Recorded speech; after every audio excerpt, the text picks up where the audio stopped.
thi đây cô. Cho vay hồi ạ.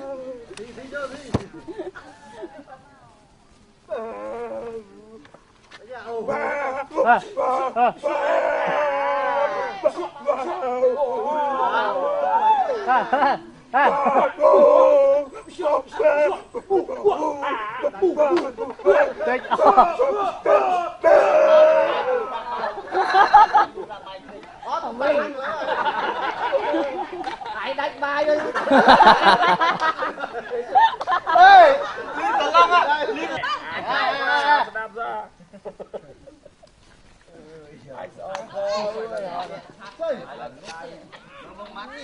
Các ai khơi nhỉ? Hả?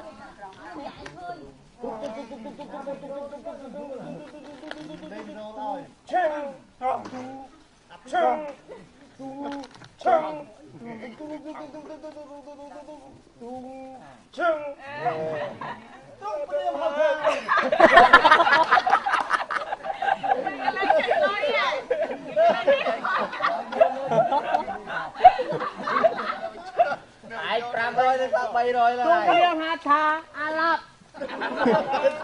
À lạp.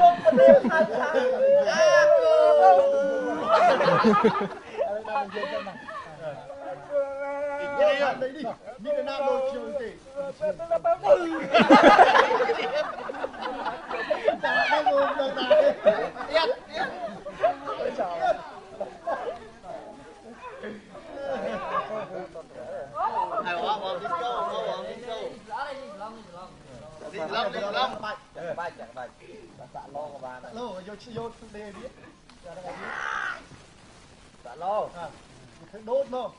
Thì chăm mơ tại nhà mua mình tập ba này. Mày ơi thứ ấy chăm mơ. Bạn đây là phone vui rồi. Bác.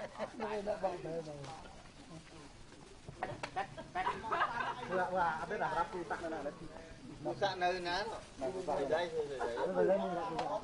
rồi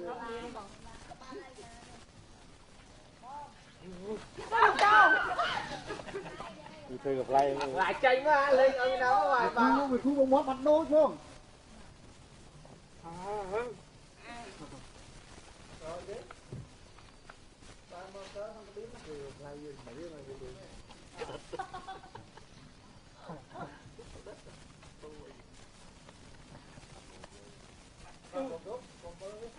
Mày kia ra. Đúng rồi, bức bánh đá đó.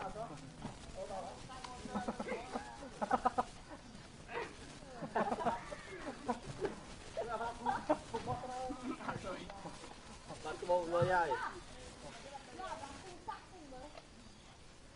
Cái kia giờ tính mà. Cho anh chơi lên của râu sao nào?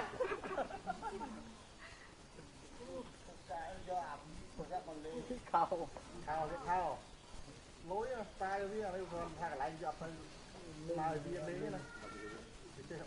Lại thôi máu đây vừa mò lên. Ở cái này.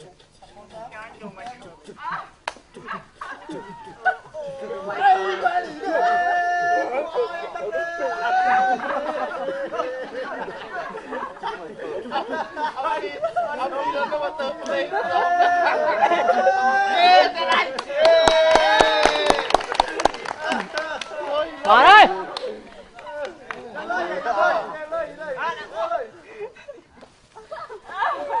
Ba.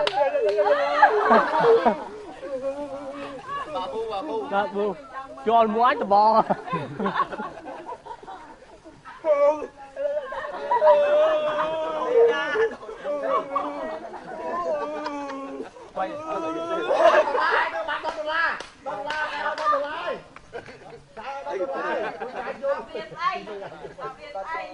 Hai tao bia buông quay cái tay cao à.